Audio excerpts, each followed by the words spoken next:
स्वामी विवेकानंद जी का उनके शिष्यों के साथ तथा विभिन्न व्यक्तियों के साथ समय समय पर विभिन्न महत्वपूर्ण विषयों पर वार्तालाप होता था। आगामी खंडों में जो वार्तालाप संकलित किए गए हैं वे ऐसे व्यक्तियों के साथ स्वामी जी की बातचीत है जो उनके संपर्क में आए थे और प्रिय शिष्य बन गए थे। ये बातचीत अनेक विषयों पर हुई थी, जैसे धार्मिक, सांस्कृतिक, सामाजिक, शिक्षा आदि। इन बातचीतों से विभिन्न विषयों पर स्वामी जी के विचारों की जानकारी प्राप्त होती है। हमारे देश का पुनरुत्थान किस प्रकार हो सकता है तथा फिर से अपने प्राचीन गौरव का स्थान कैसे प्राप्त कर सकता है, इसका भी निर्देशन स्वामी जी ने अपनी ओजपूर्ण वाणी में इन वार्तालापों में किया है। राष्ट्र के पुनर्निर्माण के लिए व्यक्ति का विकास होना चाहिए। श्री प्रियनाथ सिंह स्वामी जी के करीबी लोगों में से थे। वे प्रियनाथ सिंह को सिंगी कहकर बुलाते थे। वे अक्सर स्वामी जी से विभिन्न विषयों पर बातचीत किया करते थे और स्वामी जी के विचारों को लिख लेते थे। प्रस्तुत है श्री प्रियनाथ सिंह जी और स्वामी जी की बातचीत के कुछ अंश।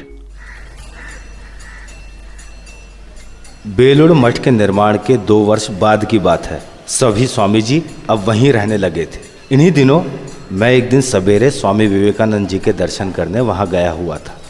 मुझे देखकर स्वामी जी मुस्कुराए और बोले, आज तो यहीं रहोगे ना? मैंने कहा, अवश्य। इधर उधर की कुछ बातें करने के बाद मैंने पूछा, महाराज, बच्चों की शिक्षा पद्धति कैसी होनी चाहिए? गुरु गृहवास, गुरु के साथ रहना। कैसे? जैसे प्राचीन काल में होता था, किंतु आज की शिक्षा में पाश्चात्य विज्ञान का भी समावेश होना चाहिए। दोनों ही आवश्यक हैं। पर आज की विश्वविद्यालय की शिक्षा में क्या दोष है? इसमें दोष ही दोष भरे हैं। ये बाबू पैदा करने की मशीन के सिवाय कुछ नहीं है। अगर इतना ही होता तब भी ठीक था, पर नहीं। इस शिक्षा ने मनुष्यों की श्रद्धा और विश्वास की भावनाएं नष्ट कर दी हैं। वे कहते हैं कि गीता तो एक प्रक्षिप्त अंश है और वेद देहाती गीत मात्र हैं। वे भारतवर्ष के बाहर के देशों के संबंध में तो हर बात जानना चाहते हैं, पर यदि उनसे कोई अपने पूर्वजों के नाम पूछे तो 14 पीढ़ी तो दूर रही, 7 पीढ़ी तक भी नहीं बता सकते। पर इससे क्या हुआ? वे अपने पूर्वजों के नाम नहीं जानते तो क्या हानि है? नहीं, ऐसा मत सोचो। जिस राष्ट्र का कोई अपना इतिहास नहीं है वो अत्यंत ही हीन और नगण्य बना रहता है। क्या तुम सोचते हो कि कोई व्यक्ति जिसे सदैव इस बात का विश्वास और अभिमान है कि वो उच्च कुल में उत्पन्न हुआ है, कभी दुश्चरित्र हो सकेगा? ऐसा क्यों होता है? उसमें जो आत्मविश्वास और स्वाभिमान का भाव है वो सदैव उसके विचार और कार्य को इतना नियंत्रित रखता है कि ऐसा व्यक्ति सतमार्ग से च्युत होने की अपेक्षा हंसते हंसते मृत्यु का आलिंगन कर लेगा। इसी तरह राष्ट्र का गौरवमय अतीत राष्ट्र को नियंत्रण में रखता है और उसका अधःपतन नहीं होने देता। पर मैं जानता हूँ तुम कहोगे कि हमारा ऐसा कोई अतीत, ऐसा इतिहास ही नहीं है। पर सभी को अपने प्राचीन इतिहास का ज्ञान नहीं है। हम भारतीयों को अपने इतिहास पर गर्व भी नहीं है। जो तुम्हारी तरह सोचते हैं उन्हीं के लिए हमारे राष्ट्र का कोई इतिहास नहीं है, और तुम्हारे विश्वविद्यालयों के उन तथाकथित विद्वानों के लिए नहीं है, और उन लोगों के लिए नहीं जो कि पाश्चात्य देशों का एक चक्कर मारकर यूरोपीय वेशभूषा से सुसज्जित हो भारत लौट आते हैं और बड़बड़ाने लगते हैं, हमारे पास कुछ नहीं है, हम तो बस जंगली हैं। हाँ, ये सच है कि दूसरे देशों का जैसा इतिहास है वैसा हमारा नहीं है, पर इसका अर्थ ये तो नहीं होता कि हमारे पास कोई इतिहास ही नहीं है। जैसे हम भात खाते हैं और अंग्रेज लोग भात नहीं खाते, तो इस पर से क्या तुम ये निर्णय कर लोगे कि अंग्रेज भूखे मरते हैं और कुछ दिनों में नष्ट हो जाएंगे? उनके देश में उनकी जलवायु के अनुकूल जो सरलता से वे उत्पन्न कर लेते हैं वही खाकर वे पनपते और पुष्ट होते हैं। इसी तरह हमारे लिए जैसा आवश्यक है वैसा हमारा भी अपना इतिहास है, और अपनी आंखें बंद कर लेने और चिल्लाने से कि हमारा कोई इतिहास ही नहीं है, वो क्या नष्ट हो जाएगा? जिनके पास देखने के लिए आंखें हैं वे जानते हैं कि हमारा इतिहास कितना उज्जवल है और वो देश को किस प्रकार जीवित रख रहा है। इसे देखने के लिए उचित आंखें होनी चाहिए, हम में वो दृष्टि कहाँ। आज उस इतिहास को फिर से लिखने की आवश्यकता है। पाश्चात्य शिक्षा से हमारे युवकों की बदली हुई विचारधारा और बुद्धि को सामने रखकर आज उस गौरवमय इतिहास को फिर से लिखना होगा, जिससे पाश्चात्य सभ्यता से चकित और चकाचौंध में भ्रमित हमारे युवक उसे समझ सकें। ये किस प्रकार करना होगा? ये एक बहुत बड़ा विषय है, इस पर कभी और चर्चा करेंगे। उसके लिए पहले हमें गुरु गृहवास और उस जैसी अन्य शिक्षा प्रणालियों को पुनर्जीवित करना होगा। आज हमें आवश्यकता है वेदांत युक्त पाश्चात्य विज्ञान की, ब्रह्मचर्य के आदर्श और श्रद्धा तथा आत्मविश्वास की। दूसरी बात जिसकी आवश्यकता है वो है उस शिक्षा पद्धति का निर्मूलन जो मार मार कर गधों को घोड़ा बनाना चाहती है। इससे आपका क्या मतलब है? देखो, कोई भी किसी को कुछ नहीं सिखा सकता। जो शिक्षक ये समझता है कि वो कुछ सिखा रहा है, सब गुड़ गोबर कर देता है। वेदांत का सिद्धांत है कि मनुष्य के अंतर में एक अबोध शिशु में भी ज्ञान का समस्त भंडार निहित है, केवल उसके जागृत होने की आवश्यकता है, और यही आचार्य का काम है। हमें बच्चों के लिए बस इतना ही करना है कि वे अपने हाथ पैर आंख कान का समुचित उपयोग भर करना सीख लें, और फिर सब आसान है। पर इस सब का मूल है धर्म, वही मुख्य है। धर्म तो भात के समान है, शेष सब वस्तुएं कढ़ी और चटनी जैसी हैं। केवल कढ़ी और चटनी खाने से अपथ्य हो जाता है, और केवल भात खाने से भी। हमारे शिक्षा शास्त्री हमारे बच्चों को केवल तोता बना रही हैं और रटा रटा कर उनके मस्तिष्क में कई विषय ठूंसते जा रही हैं। यदि एक दृष्टि से देखा जाए तो तुम्हें वाइसराय का आभार मानना चाहिए कि उन्होंने विश्वविद्यालयीन शिक्षा में सुधार करने का प्रस्ताव किया है। परंतु स्वामी जी, हमें तो ये मालूम है कि भारत के वायसराय लॉर्ड कर्जन ने विश्वविद्यालय शिक्षा के स्तर को ऊंचा करने के उद्देश्य से उसे इतना महंगा कर देना चाहा कि लड़कों की पहुंच के लगभग बाहर हो जाएगी। हाँ, इससे शिक्षा करीब करीब बंद ही हो जाएगी और देश को कम से कम कुछ सांस लेने और विचार करने का समय तो मिलेगा। वाह, ग्रेजुएट बनने के लिए क्या दौड़ धूप, क्या गहमा गहमी लगी है, और फिर कुछ दिन बाद सब कुछ ठंडा पड़ जाता है, और आखिर में वे सीखते क्या हैं? बस यही कि हमारा धर्म, आचार विचार और रीति रिवाज सब खराब हैं और पाश्चात्यों की सब बातें अच्छी हैं। इस तरह महानाश को निमंत्रित कर रही हैं। आखिर इस उच्च शिक्षा के रहने या ना रहने से क्या बनता बिगड़ता है? ये कहीं ज्यादा अच्छा होगा कि ये उच्च शिक्षा प्राप्त कर नौकरी के लिए दफ्तरों की खाक छानने की बजाय पेट तो भर सकेंगे। हाँ, मारवाड़ी इस बात में होशियार है। वे नौकरी नहीं करते और कोई ना कोई व्यापार में लग जाते हैं। बकवास है। वे इस देश को रसातल में पहुंचा रही हैं। अपने स्वार्थ को भी नहीं समझते। उनसे तुम लोग कहीं ज्यादा अच्छे हो, क्योंकि तुम्हारा ध्यान कल कारखानों से वस्तुओं के निर्माण की ओर है। मारवाड़ी लोग अपने व्यापार में जो पैसा लगाते हैं और जिससे उन्हें थोड़ा बहुत मुनाफा होता है, उससे तो ज्यादातर विदेशियों की ही जेब भरते हैं। यही पैसा अगर वे कुछ कल कारखानों को खोलने में लगाएं तो देश की भलाई होगी और उनका मुनाफा भी बढ़ेगा। केवल काबुली लोग ही नौकरी की परवाह नहीं करते। उनकी नस नस में स्वतंत्रता की भावना भरी है। उनको जरा नौकरी कर लेने की बात कह दो, फिर देखो क्या होता है। पर महाराज, यदि उच्च शिक्षा बंद हो गई तो लोग फिर पहले जैसे मूर्ख बने रहेंगे। क्या मूर्खता भरी बात कहते हो? क्या कभी सिंह भी सियार हो सकता है? हमारे कहने का क्या मतलब है? क्या कभी ये संभव है कि सृष्टि के आदिकाल से जिस देश की संतान अखिल विश्व को शिक्षा देती आ रही है, केवल इसलिए मूर्ख बन जाएगी कि लॉर्ड कर्जन उच्च शिक्षा बंद कर रहे हैं? पर जरा सोचिए तो कि हमारे देशवासी अंग्रेजों के आगमन के पूर्व क्या थे और अब क्या हो गए हैं। भौतिक शास्त्रों का अध्ययन और दैनिक उपयोग की वस्तुओं का यंत्रों द्वारा उत्पादन, क्या यही उच्च शिक्षा का अर्थ है?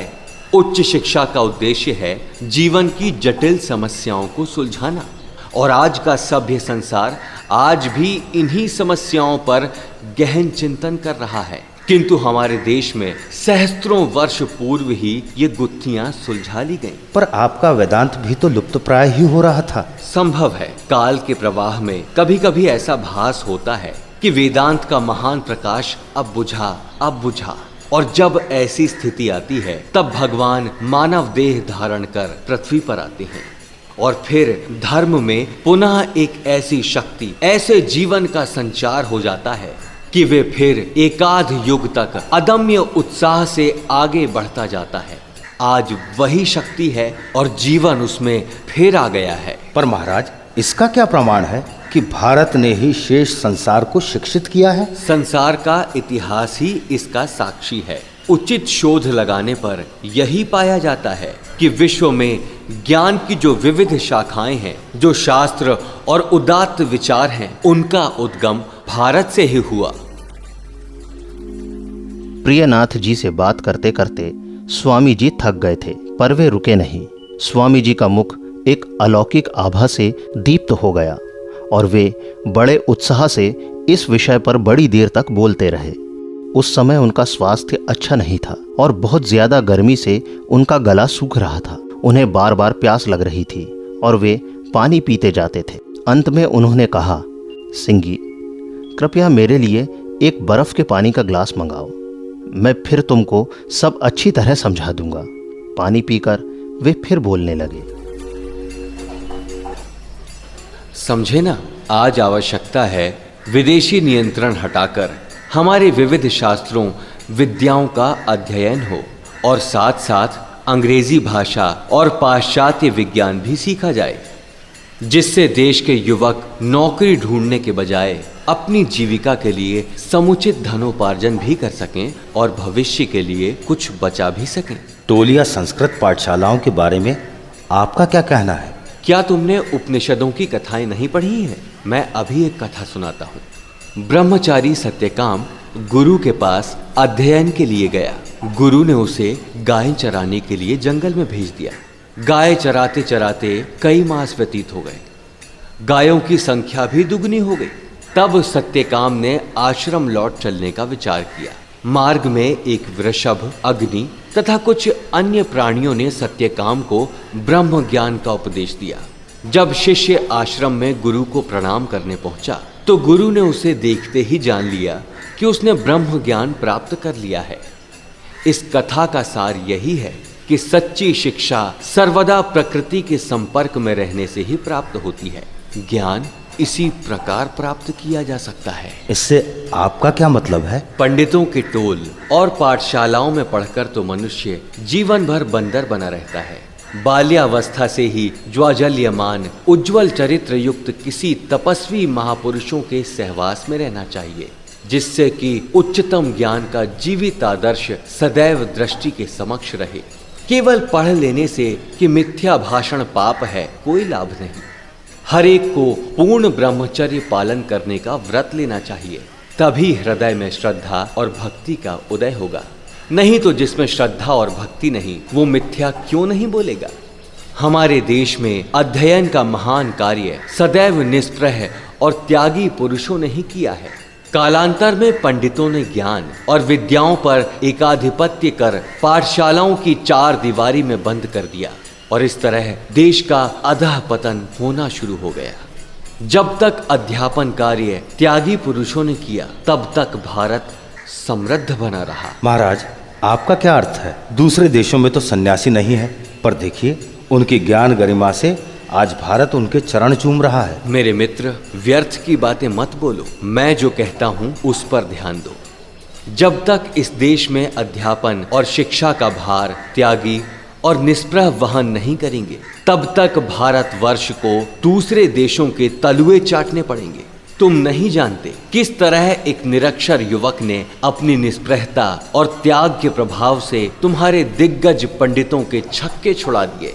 एक बार दक्षिणेश्वर के मंदिर में पुजारी से विष्णु प्रतिमा खंडित हो गई। पंडितों की एक सभा हुई और उन्होंने अपने पुराने पोथे और ग्रंथ देखकर निर्णय दिया कि खंडित मूर्ति का पूजन शास्त्र विरुद्ध है और नई मूर्ति की प्रस्थापना की जाए। इस पर काफी वाद विवाद और शोरगुल मचा। अंत में श्री रामकृष्ण बुलाए गए। उन्होंने सब कुछ सुनकर पूछा, क्या पति पंगु हो जाए तो पत्नी उसे त्याग देगी? फिर क्या हुआ? पंडितों ने ये तर्क सुना तो मुंह से शब्द नहीं निकला, मूक हो गए।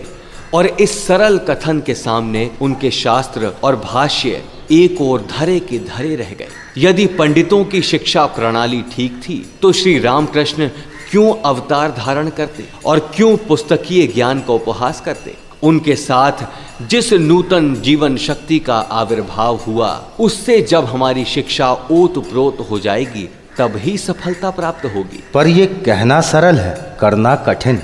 यदि ये कार्य सरल होता तो श्री रामकृष्ण को अवतार धारण करने की आवश्यकता न पड़ती। अब तुम्हें जो करना है वो ये कि नगर नगर और ग्राम ग्राम में एक मठ की स्थापना की जाए। क्या तुम ये नहीं कर सकते? अधिक नहीं कुछ तो करो ही। कलकत्ते के बीच में एक मठ स्थापित करो, एक सुशिक्षित साधु उसका अध्यक्ष रहे और उसके निरीक्षण में 2 सन्यासी विज्ञान व अन्य विषयों का अध्यापन करें। आपको ऐसे सन्यासी कहाँ मिलेंगे? हमें ऐसे सन्यासियों का निर्माण करना होगा। इसलिए मैं कहता हूँ कि कुछ ऐसे युवकों की आवश्यकता है जिनके हृदय में देशभक्ति और त्याग की भावना प्रज्वलित हो। एक त्यागी पुरुष जितना शीघ्र किसी विषय पर अधिकार प्राप्त कर सकता है, उतना अन्य कोई नहीं कर सकता। कुछ समय बाद स्वामी जी बोले, सिंह जी, हमारी इस शताब्दी में इतना अधिक काम करना है कि मेरे और तुम्हारे जैसे सहस्त्र सहस्त्र मानवों की आवश्यकता है। केवल बोलने से क्या हो सकता है? देखो, देश कितनी विपत्र और दयनीय स्थिति को प्राप्त हो गया है। इस समय कुछ करो। बच्चों के लिए उपयोगी एक पुस्तक तक तो इस देश में नहीं है। क्यों? ईश्वर चंद्र विद्यासागर की इतनी सारी किताबें तो हैं। मेरा ऐसे कहते ही स्वामी जी खिलखिलाकर हंस पड़े और बोले, इनमें यही पढ़ते हो ना, ईश्वर निराकार चैतन्य स्वरूप, सुबल अति सुबोध बालक आदि आदि। पर इससे काम नहीं चलने का। हमें बंगाली और साथ साथ अंग्रेजी में कुछ ऐसी पुस्तकों का प्रकाशन करना चाहिए जिनमें बहुत ही सरल और सीधी भाषा में रामायण, महाभारत और उपनिषदों की कथाओं का संग्रह हो और फिर ये पुस्तकें बालकों को पढ़ने के लिए दी जाएं। 11 बज रहे थे, आकाश में बादल घिर आए थे और ठंडी हवा चलने लगी थी। वर्षा होने की संभावना से स्वामी जी प्रसन्न हो उठे। उन्होंने उठकर कहा, चलो सिंगी, चलो गंगा तट पर चलो। हम दोनों चल पड़े। मार्ग में स्वामी जी ने कालिदास के मेघदूत के कई श्लोक सुनाए, पर विचारधारा का अंततः प्रवाह एक ही था, भारत का हित। वे बोले, सिंगी, तुम एक काम कर सकते हो क्या? कुछ दिनों तक हमारे युवकों के विवाह बंद नहीं कर सकते? महाराज, ये कैसे होगा जब सभी बाबू विवाहों में होने वाले व्यय को कम करने का प्रयत्न कर रहे हैं? तुम इसकी चिंता ना करो। काल का प्रवाह कौन बदल सकता है? इस प्रकार के सब आंदोलन व्यर्थ हैं। कुछ दिन शोरगुल रहेगा, फिर सब शांत हो जाएंगे। विवाह शादियां जितनी ज्यादा खर्चीली होती जाएंगी, उतना ही देश का भला होगा। परीक्षाएं पास करने और फिर विवाह करने के लिए कितनी भगदड़, कितनी दौड़ धूप हो रही है। ऐसा लगता है कोई कुंवारा नहीं बचेगा। पर अगले वर्ष फिर वही हाल होता है। फिर क्या करना चाहिए? यदि मुझे कुछ अविवाहित ग्रेजुएट मिल जाएं, तो मैं उन्हें जापान भेजकर उन्हें यांत्रिक शिक्षा दिलाने का प्रबंध कर दूंगा, जिससे कि जब वे स्वदेश लौटें तो अपने ज्ञान से भारत का कुछ हित कर सकें। महाराज, इंग्लैंड की अपेक्षा जापान जाना क्या हमारे लिए ज़्यादा लाभदायक होगा? अवश्य। मेरे मत में हमारे शिक्षित धनी व्यक्ति यदि जापान जाएं और वहाँ का हालचाल देखें तो उनकी आंखें खुल जाएंगी। वो कैसे? जापान में तुम पाओगे कि उन्होंने दूसरों से जो सीखा है उसे आत्मसात कर अपना बना लिया है, पचा लिया है। हमने जो विदेशियों से सीखा उसे हम पचा नहीं पाए। उन्होंने यूरोप वासियों की हर चीज ग्रहण की, पर वे जापानी ही बने रहे, यूरोपीय नहीं बने। पर हमारे यहाँ तो पाश्चात्य ढंग से रहने का एक संक्रामक रोग पैदा हो गया है। महाराज, मैंने कुछ जापानी चित्रकला के नमूने देखे हैं। उनकी कला की प्रशंसा किए बिना नहीं रहा जाता, और स्फूर्ति का स्रोत उनकी अपनी संस्कृति है, उसमें नकल उनकी प्रेरणा नहीं है। बिल्कुल ठीक है। आज जापान एक महान राष्ट्र है और इसका कारण है उनकी कला। देखते नहीं, हमारे समान वे भी एशियावासी हैं, और यद्यपि आज हम अपना सर्वस्व खो बैठे हैं, फिर भी जो कुछ हमारे पास अवशेष है वही विश्व को चकित कर देने के लिए काफी है। एशिया की आत्मा ही कलात्मक है। एशिया का हृदय चिरकाल से कला की क्रीड़ा स्थली रहा है। एशियावासी कला शून्य वस्तु का कभी उपयोग ही नहीं करते। उसका उपयोग ही हर वस्तु कला से शोभित है। तुम नहीं जानते, हमारे यहाँ कला हमारे धार्मिक जीवन का एक अंग बन गई है। हमारे देश में कई युवती तीज त्योहार पर्व उत्सव के दिन यदि घर के आंगन और दीवार पर सुंदर चित्र बनाना जानती है तो उसकी कितनी प्रशंसा होती है। श्री रामकृष्ण स्वयं कितने महान कलाकार थे। अंग्रेजों की कला भी अच्छी है, नहीं क्या? तुम कितने अनाड़ी हो, पर तुम्हें दोष देने से क्या लाभ, जबकि सर्वसाधारण की यही धारणा है। अफसोस, आज देश की यही दशा हो गई है। आज हम अपने सोने को पीतल समझ बैठे हैं और दूसरों का पीतल हमारे लिए सोना बन गया है। वो हमारी आधुनिक शिक्षा का जादू है। देखो, यूरोपीय जब एशिया के संपर्क में आए हैं तब से कहीं उन्होंने अपने जीवन को कलामय बनाने का प्रयत्न शुरू किया। महाराज, यदि कोई आपकी बात सुनेंगे तो कहेंगे कि आप निराशावादी हो रहे हैं। स्वाभाविक है, जो जड़ हो गए हैं वे और क्या सोच सकेंगे। उफ, कोई मेरी आंखों से देखे, उनकी इमारतें देखो, वे कितनी साधारण, कितनी अर्थशून्य हैं। इन विशाल सरकारी इमारतों को देखो, क्या उनका बाह्य स्वरूप देखकर कुछ अनुमान लगाया जा सकता है कि ये किस भाव, किस आदर्श की प्रतीक हैं? नहीं, क्योंकि वे सब प्रतीक शून्य हैं। पाश्चात्यों का पहनावा ही लो, उनके तंग कोट, सीधे पैंट शरीर पर इतने तंग और चिपके होते हैं कि बिल्कुल भद्दे मालूम देते हैं। नहीं, पर हम लोग पता नहीं उसमें क्या सुंदरता देखते हैं। जिसे देखो कोट पतलून ठासे है। इस देश का भ्रमण तो करो, और यदि देखने के लिए आंखें हैं, समझने के लिए बुद्धि है तो देखो। इस देश की प्राचीन इमारतों को देखो, उनके देखने भर से ही मालूम होता है कितनी कला भरी है। उनका जलपात्र है कांच का गिलास, पर हमारा है धातु निर्मित लोटा। दोनों में कौन कलापूर्ण है? तुमने देहातों में किसानों के घर देखे? जी हाँ, अवश्य। उनमें क्या देखा? महाराज, वे अत्यंत साफ सुथरे होते हैं और रोज उनका आंगन लीपा पोता जाता है। क्या तुमने उनके अन्न भंडार देखे? उनमें कितनी कला है। उनकी मिट्टी की दीवारों पर भी कितने प्रकार के चित्र बने होते हैं। और जरा पाश्चात्य देशों में जाकर देखो, निम्न वर्ग के लोग किस तरह रहते हैं। तब तुम्हें मालूम होगा कि दोनों में कितना महान अंतर है। उनका आदर्श है उपयोगिता, हमारा है कला। पश्चिम का निवासी हर एक वस्तु में उपयोगिता ढूंढता है और हम कला। पाश्चात्य शिक्षा प्राप्त कर हमने कलापूर्ण लोटा तो फेंक दिया और उसके स्थान पर घरों में विदेशी इनामेल के गिलास विराजमान हो गए हैं। हमने इस उपयोगितावाद के आदर्श को इस सीमा तक अपना लिया है कि अब वो हास्यास्पद लगने लगा है। अब हमें उपयोगिता और कला के समन्वय की आवश्यकता है। जापान ये समन्वय लाने में जल्दी सफल हो गया और उसने अभूतपूर्व प्रगति कर ली। अब जापान पाश्चात्य देशों को भी सिखाने की क्षमता रखता है। विश्व में किस राष्ट्र की वेशभूषा सर्वोत्तम है? आर्यों की। यूरोपवासी भी इसे स्वीकार करते हैं। आर्यों के परिधान की पटलियां किस कलापूर्ण ढंग से लटकती हैं। अधिकांश देशों के राजवस्त्र आर्यों के वेशभूषा की ही नकल हैं। उनमें भी आर्यों के समान पटलियां बनाकर लटकाने का यत्न किया जाता है। और इन राजवस्त्रों में व उन देशों के सर्वसाधारण की वेशभूषा में बहुत अंतर है। सिंगी, तुम भी ये भद्दे यूरोपीय कमीज पहनना छोड़ दो। क्यों महाराज? इसलिए कि पाश्चात्य लोग इसका केवल अंतर वस्त्र के रूप में ही प्रयोग करते हैं।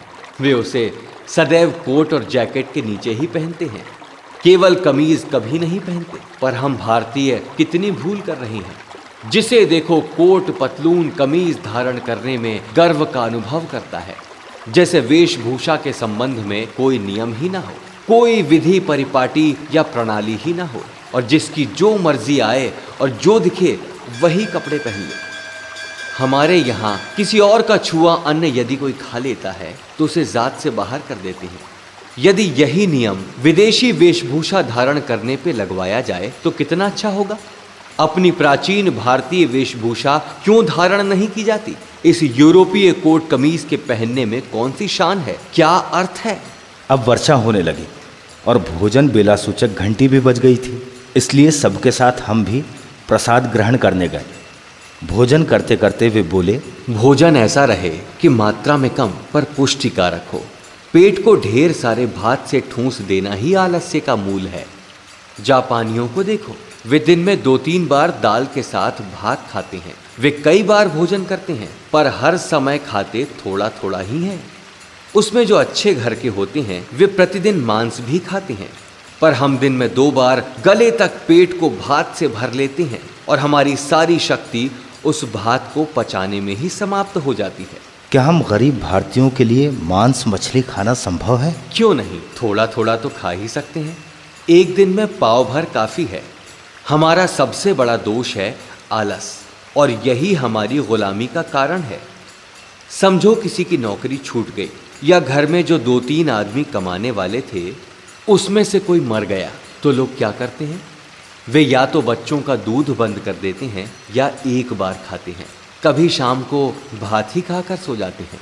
पर ऐसी परिस्थिति में और कर भी क्या सकते हैं? पर वे ज्यादा मेहनत कर थोड़ा सा और कमा लेने का प्रयत्न क्यों नहीं करते, जिससे कम से कम 2 बार भोजन तो मिल ही जाए।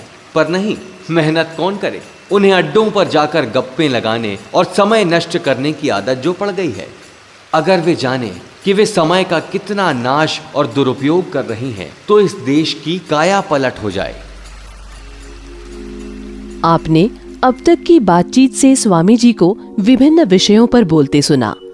इसी तरह की सारगर्भित बातचीत का अंश हम आपको आगे भी सुनाते रहेंगे। इन वार्तालापों से स्वामी जी के बहुमुखी व्यक्तित्व का ज्ञान हमें होता है। उनके सुस्पष्ट विचार हमेशा मौलिक हुआ करते थे।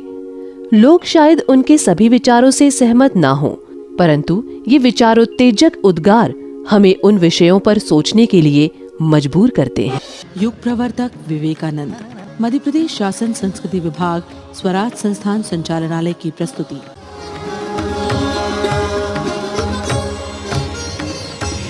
प्रवर्तक।